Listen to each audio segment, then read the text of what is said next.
Hello and welcome back. We finally made it to Olivine and now we're ready to relax and... oh, damn it. Let's just start the video.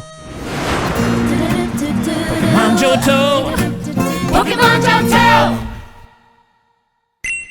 How's it going, Pokemon fans? Welcome back.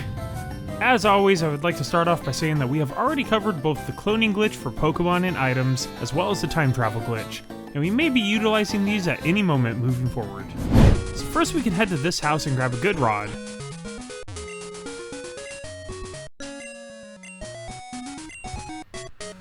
Would you like to face the sea and fish, lad? This improved fishing pole can nab us a Krabby and 2-star you right here in town. Then I decided to time travel to daytime and catch a new Pokemon called Corsola. Very cool. Then I'm gonna actually take a dip rather than fish, and I can grab a Tentacool.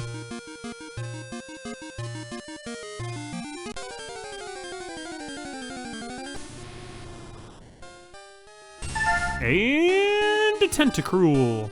Surprisingly, if you go down to the harbor, there are way different Pokemon there.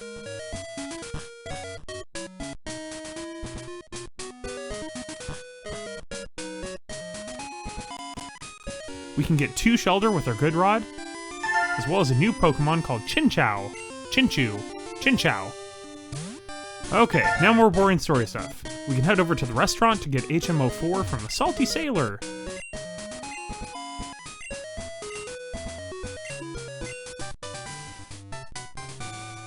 I'm so proud of my buff bod.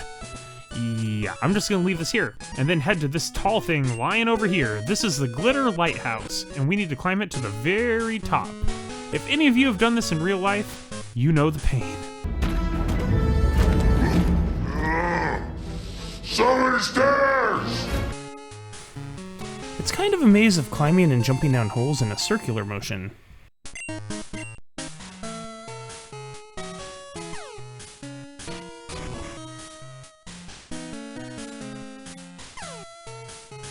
I don't know about you guys, but if I dropped into a room and a guy in a sailor outfit was waiting for me there and said this, I would lose it. Several trainers and one risky jump later, we finally made it to the top.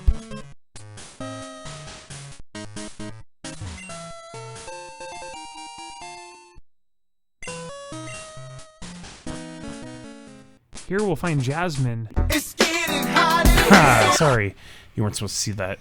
Tending to an Ampharos. Normally, this Pokemon in the lighthouse light the harbor for those who travel by sea, but it's now sick and needs a special medicine, so Jasmine sends us off on a quest to Sea and Wood City to get it. These kind of side quests kill me, but no matter. Over on Route 40, I found some odd rocks that I can finally test my rock smashing skills on. Out here, I found a little Shuckle. This Pokemon rocks. No pun intended. While good for mixing berry margaritas in, he's also the most powerful Pokemon in the world. Seriously, go check my man Dobbs out. He goes into excruciating detail. It should be noted that in the Crystal version, you can access the Johto Battle Tower from Route 40, but let's revisit this at a later time. We gotta get medicine to that poor Ampharos. Anyway, time to surf west towards Sea and Wood. I'm gonna try to avoid trainers the whole way.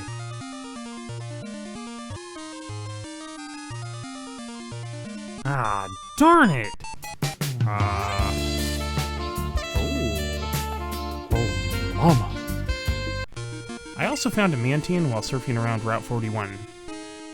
Okay, finally made it to the shores of the far-off Sea and Wood City. Now, why are we here again? A guy with piercing eyes stole a Pokemon, eh? I'm guessing it's Brandon. Now this fool wants to give me his Pokemon after having his other one stolen? Seems legit, guys. Oh, it's a Shuckle named Shucky. Oh, brother. This Shuckle will feel much better out in the wild. Far, far away from that coward. Bye-bye, little Shuckle. Be free. That guy's gonna be hella pissed. Anyway, is this it? This guy looks like a drug dealer. Yeah, secret potion, eh? Great! Then there's the Game Boy printer shack over here. I love all this representation for one of the coolest add-ons for the Game Boy. Of course we're gonna grab a souvenir photo. Duh!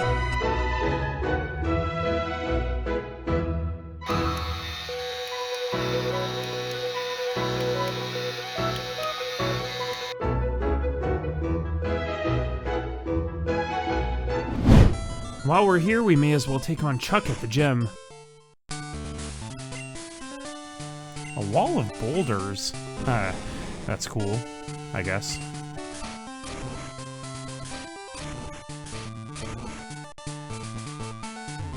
Whoa! What is this laugh? Whoa!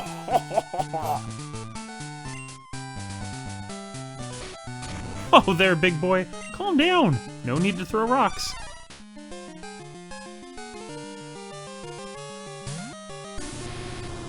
Even though Chuck is super confident, like enough to forget his shirt, I still managed to beat him into the ground for the storm badge.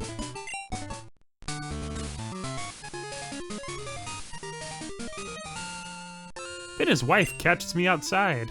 I don't want to talk to you, lady. I've seen what Chuck can do to a boulder. I don't need that to be my head. Oh, you're gonna give me fly? Nice. And fat shame your husband at the same time. That's classy. Now we can soar anywhere. This has been long needed on this adventure. Let's teach fly to our Pidgeotto and get back to Olivine ASAP. Is what I should say, but I need to check on my eggs. I wasted time watching Johto journeys while hatching my new egg into a Totodile for my living dex. As you'll remember, I still need to hatch Cyndaquil, but that shouldn't take too long. Have fun, you two. Fun fact here, if you come back to the daycare after you get HMO3 and then surf south, you'll not only find a nugget which you can clone later, but also 3 ladies having a nice peaceful get-together until we show up. Sorry, ladies. Been breaking hearts since 1998. I get some soft sand for all my troubles. Really. Thanks for the gift. Trying hard to do basically anything other than get back to Ampharos in a timely manner. I'm also gonna head back to my favorite puzzle-romping ruins, the Ruins of Alph. Now with Surf, I can head to the southern entrance and uncover another difficult rune puzzle.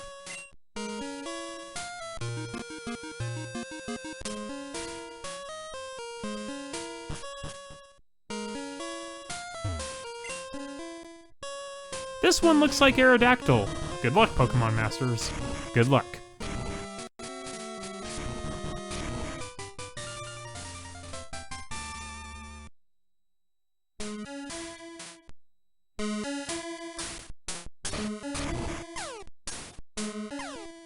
Once completed, we unlocked some new unknown variants.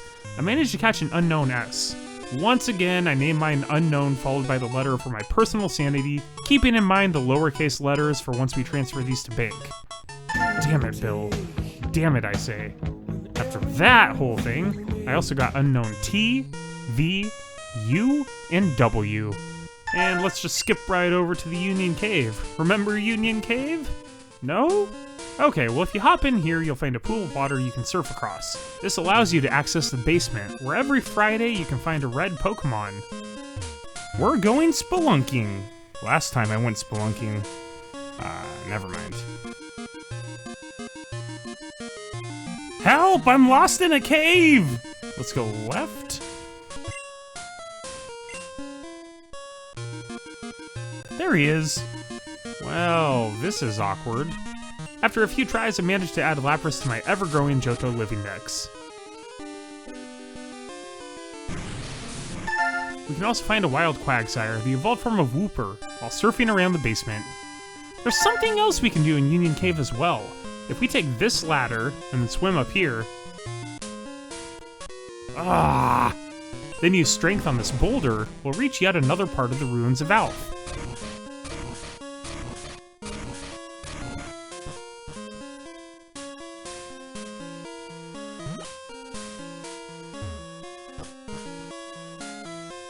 This time it's an Omanite rune puzzle, and it's even trickier than the last one.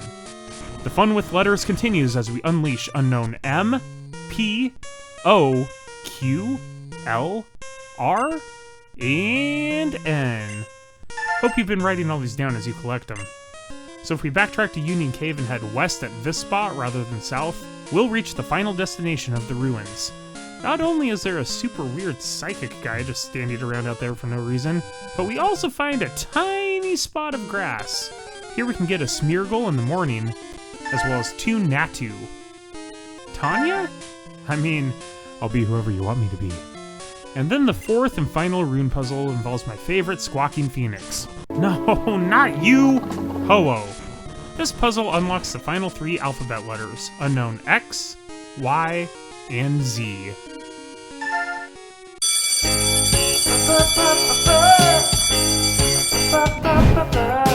Angry bear chasing the wreck, age fine giving help increase joint keys that make doesn't observe on quick and reassure search tell I'm to vanish.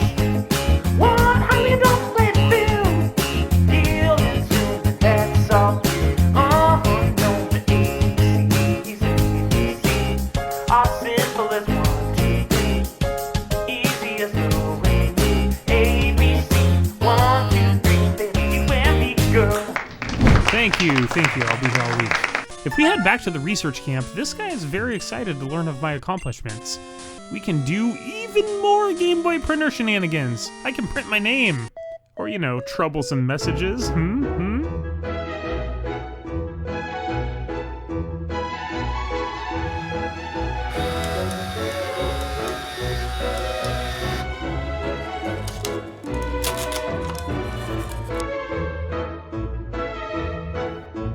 Or, you know, the entire alphabet for absolutely no reason at all? What a waste of paper! Anyway, before we close the door on the ruins of Val for good, I wanted to discuss one thing unique to Pokemon Crystal version. In the back of each puzzle room, you'll find a word riddle, and if you solve this riddle, such as using an escape rope where it says escape, you unlock a secret room with some rare items, including the fabled Goldberry and several evolutionary stones.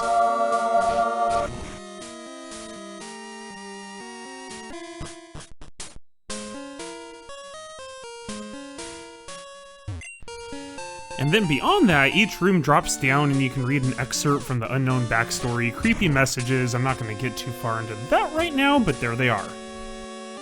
Anyway, let's get back to it. We can also stop back by Bill's house to find he has returned home. He's not stalking me from behind trees, at this very moment anyway. He says that an Eevee washed up from an alternate timeline, and he wants me to have it? These games, just giving Eevee away, aren't they? And we'll definitely clone Eevee too, rather than breed, because it has 5 evolutions. And one of these methods is much faster than the other one.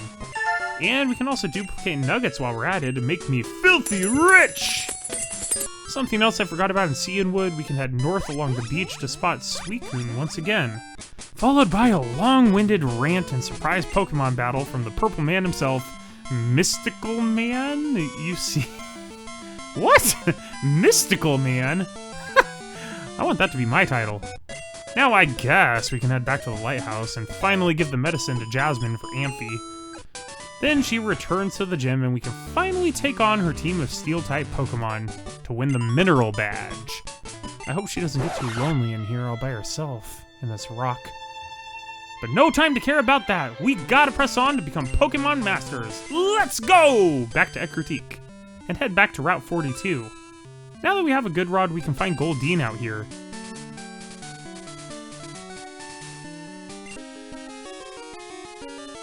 And then start to surf east.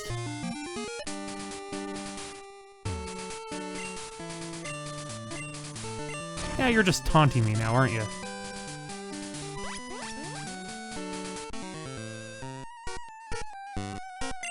Get lost, you outsider! That's offensive, jeez. Keep surfing and eventually you'll reach the teeny tiny mountain village of Mahogany Town. Some people do say that it's always the tiny towns that hide the deepest, darkest secrets. Well, there's some going down here. From these chill-looking bros, to the man blocking the gym demanding I visit the lake, to this person who wants me to eat something called a Rage Candy Bar. All one word. What is going on? Let's just comply and head north to Route 43. Up here I came across a Furret. And a Farfetch'd. Unlike in Red, Blue, Yellow, no glitches required this time around. And then I reached the Lake of Rage, and discovered a Pokemon that has resulted from Team Rocket's evil radio experiments. Basically, if you just shoot the mosquito ringtone at something, it turns red.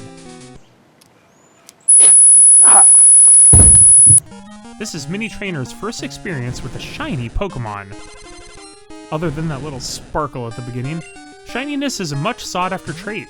Gold, Silver, and Crystal were the first colored main series titles, and thus brought this new element to the games.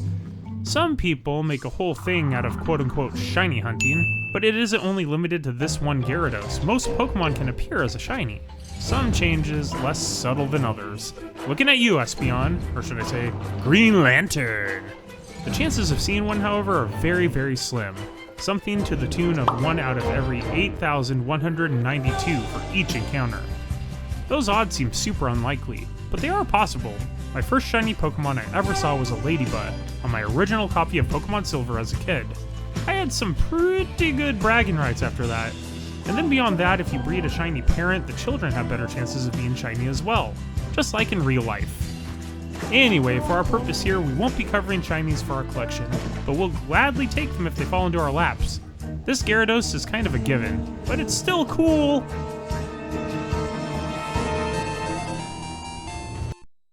After catching it, we meet up with Lance, who has absolutely no idea who I am!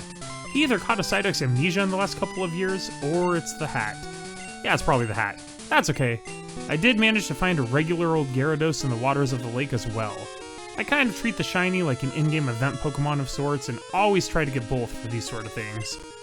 Gina just called me again. Desperation, as I'm surfing about.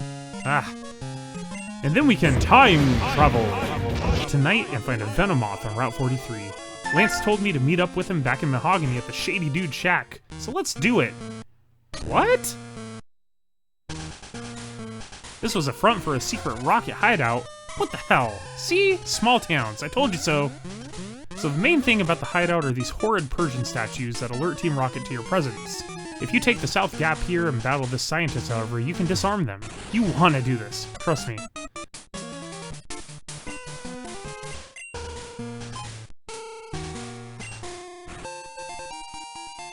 Then meet up with Lance, blah blah blah, we need to get 2 passwords to go on.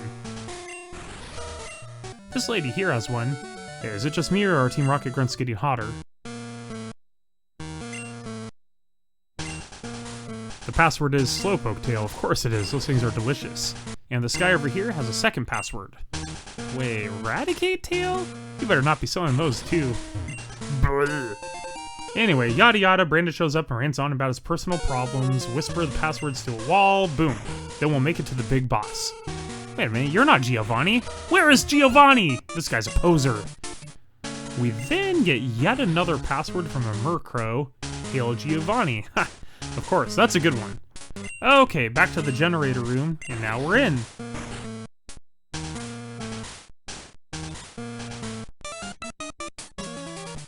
These guys want to double up on me, but Lance shows up to save my life. My hero! Now we have to stop the generator. Lance, ever the Pokemon rights activist, states that we have no choice but to feint the electrode. What is wrong with you? I mean, we could just catch them, right? Then take them to the Pokemon Center or release them in the wild? What's the point in knocking out, possibly killing, 6 perfectly good Pokemon just for the purpose of... Alright, well we caught one now, so the other 2 can just go, I guess. For all my hard work disbanding evil organizations, it's kind of my thing by now, Lance grants me HMO 6, which includes the move Whirlpool. He looks forward to seeing me, even though he won't remember who I am. Back on the top side, let's head over to Price's gym. We'll have to do a little ice skating puzzle to reach him. This way... That way... Here we are. Whoa, this guy's older than Professor Oak, and still kicking it. After freezing Price in his tracks, we get the Glacier Badge, and we'll now continue our... Huh?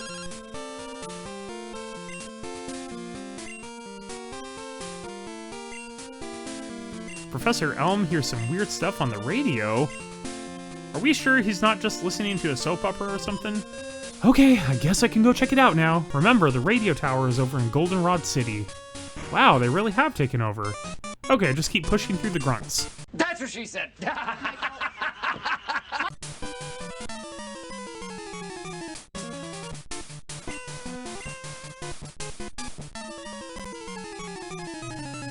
This lady says we should find the director and he'll know what to do. I found you, sir! Hey! Costumes. Yay! We then get a basement key, yet another side quest we have to go on. We'll have to go over to the underground, and here we go. Time to take down the team.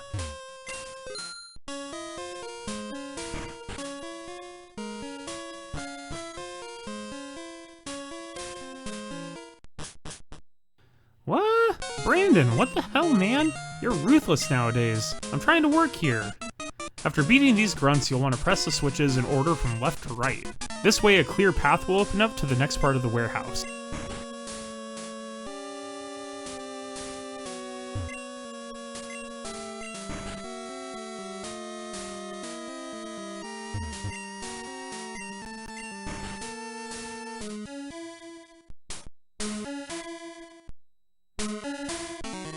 Head this way, and this must be the real director.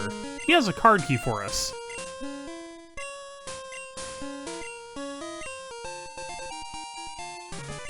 Now we can go all the way back to the radio tower and continue on our way up the right side of the building. Here's the man making the weird calls. Get out of here, Skippy! Okay. Now what do we get for saving the Pokemon world? A Master Ball, maybe?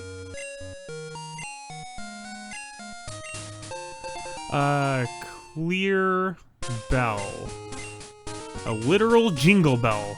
Great! That's all the patience I have for this episode. I'll see you next time, and as always, stay awesome, Pokemon fans.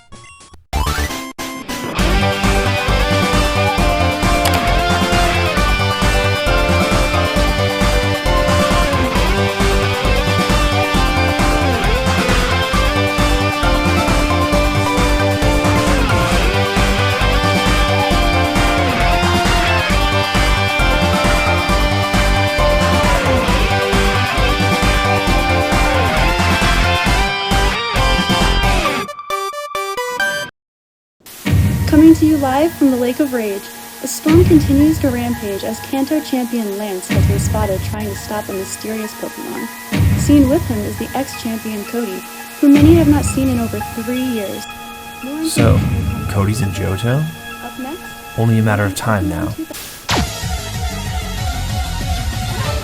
Every Pokémon Ever is 100% non-profit, by the fans for the fans, but there is a way that you can help out. We're supporting St. Jude Children's Hospital. Donate today and help end childhood cancer.